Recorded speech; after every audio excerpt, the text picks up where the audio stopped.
పెద్దలు మండలిలో ప్రతిపక్ష నేత సీనియర్ నాయకులు గౌరవనీయులు మధుసూదనాచారి గారిని మాట్లాడవలసిందిగా కోరుతా ఉన్నాం. సభాధ్యక్షులు సోదరులు బాల్క సుమన్ గారు, బీఆర్ఎస్ పార్టీ వర్కింగ్ ప్రెసిడెంట్, మనందరి ప్రియతమ నాయకులైనటువంటి గౌరవనీయులు కేటీ రామారావు గారు, గౌరవనీయులు ప్రవీణ్ కుమార్ గారు, గౌరవనీయులు శ్రీనివాస్ గౌడ్ గారు, గౌరవనీయులు పొన్నాల లక్ష్మయ్య గారు, వద్దిరాజు రవిచంద్ర గారు, ఎంఎన్ శ్రీనివాస్ గారు, జయసాగర్ గారు, రాజేశం గౌడ్ గారు, పెద్దలు ఈశ్వర్ గారు, ఎర్రోల శ్రీనివాస్ గారు, తుల ఉమ్మ గారు, సుమిత్ర గారు, రావుల చంద్రశేఖర్ రెడ్డి గారు, దాసో శ్రవణ్ గారు, గజ్జల నాగేష్ గారు, రామ్మూర్తి గారు, యాదగిరి రెడ్డి గారు, కార్యక్రమానికి విచ్చేసినటువంటి పెద్దలందరికీ, మిత్రులందరికీ, పాత్రికేయ మిత్రులందరికీ హృదయపూర్వకమైనటువంటి నమస్కారాలు తెలియజేస్తూ, తెలంగాణ జాతి శాశ్వతంగా ఆరాధించేటువంటి మహానుభావుడు డాక్టర్ బిఆర్ అంబేద్కర్.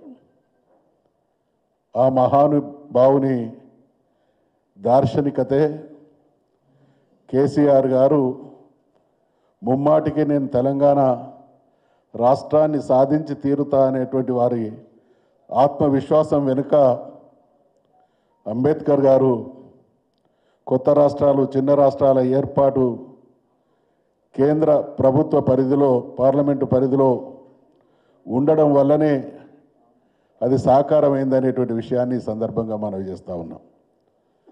సర్వోత్తమమైనటువంటి రాజ్యాంగం, ఇప్పటికి మన రాజ్యాంగం అమలై 75 సంవత్సరాలు కావస్తున్నటువంటి సందర్భంగా దేశాన్ని పాలిస్తున్నటువంటి పాలక వ్యవస్థలు అంబేద్కర్ గారి రాజ్యాంగానికి అనుగుణమైనటువంటి పరిపాలన సాధించిందా లేదా అనేటువంటి ప్రశ్న ఈ దేశ ప్రజల ముందున్నది.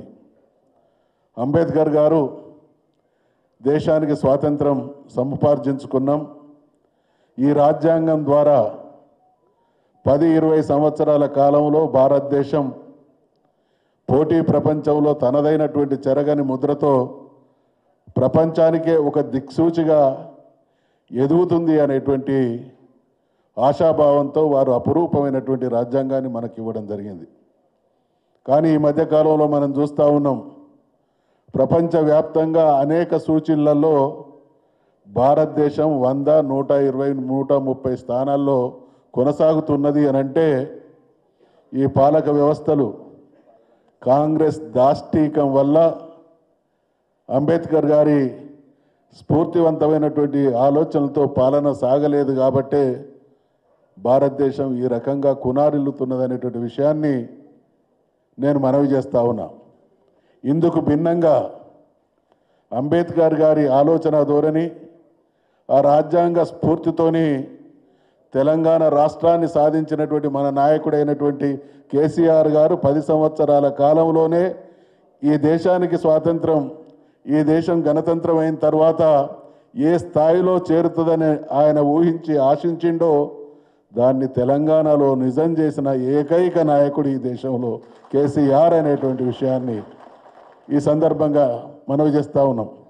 అది విద్య కావచ్చు, అనేక రంగాలు ఏకకాలంలో సంక్షేమాన్ని, అభివృద్ధిని, భవిష్యత్ తరాల అవసరాలను, కొత్తగా ఏర్పడ్డటువంటి సమస్యల మధ్య కునారిల్లేటువంటి స్థితి నుంచి దేశానికి, ప్రపంచానికి ఆదర్శవంతమైనటువంటి పరిపాలన కేసీఆర్ గారి నాయకత్వంలో తెలంగాణలో కొనసాగింది. వీటన్నిటికి కూడా మన నాయకుడి యొక్క పోరాట పటిమ, మన నాయకుడి యొక్క పరిపాలన దక్షత, అంబేద్కర్ గారి స్ఫూర్తి కారణం అనేటువంటి విషయాన్ని మనవి చేసుకుంటూ, అంబేద్కర్ గారు తెలంగాణ సాధనలో వారు చూపించినటువంటి మార్గాన్ని అనుసరించినాం.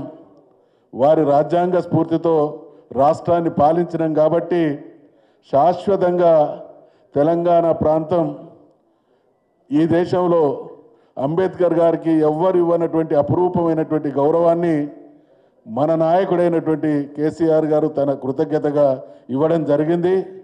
125 అడుగుల విగ్రహాన్ని ఏర్పాటు చేయడం కానీ, పరిపాలనా కేంద్రమైనటువంటి సెక్రటేరియట్కు అంబేద్కర్ గారి నామకరణం చేయడం కానీ అంబేద్కర్ గారి పట్ల మన నాయకుడికి తెలంగాణ ప్రాంతానికి ఉన్నటువంటి కృతజ్ఞతకి చిన్న ఉదాహరణలు మాత్రమే అనేటువంటి విషయాన్ని మనవి చేసుకుంటూ ఆ రకమైనటువంటి కీర్తిని గౌరవాన్ని ఆరాధనా భావాన్ని మనం చాటుకుంటే ఈ రాష్ట్ర ముఖ్యమంత్రిగా కొనసాగుతున్నటువంటి రేవంత్ రెడ్డి గారు ఒక రకంగా అంబేద్కర్ గారి 125 అడుగుల విగ్రహాన్ని బంధించినటువంటి దుర్మార్గాన్ని ఈ సందర్భంగా ఖండించి తీరాల్సిందే అనేటువంటి విషయాన్ని మనవి చేస్తూ ఖచ్చితంగా దేశంలో అంబేద్కర్ గారి ఆశయాలను కొనసాగించినటువంటి పాలనా పార్టీ నాయకుడు కేసీఆరే అనేటువంటి విషయాన్ని మరొకసారి మనవి చేస్తూ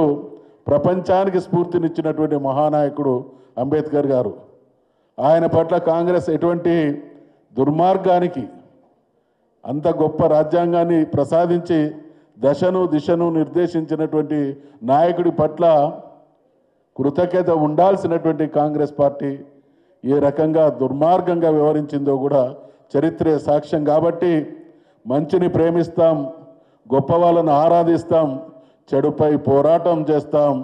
ఆ విషయంలో మన నాయకుడు రాజీ లేకుండా ముందుకు సాగుతూనే ఉంటాడనేటువంటి విషయాన్ని మనవి చేసుకుంటూ సెలవు తీసుకుంటా ఉన్నా. జై తెలంగాణ.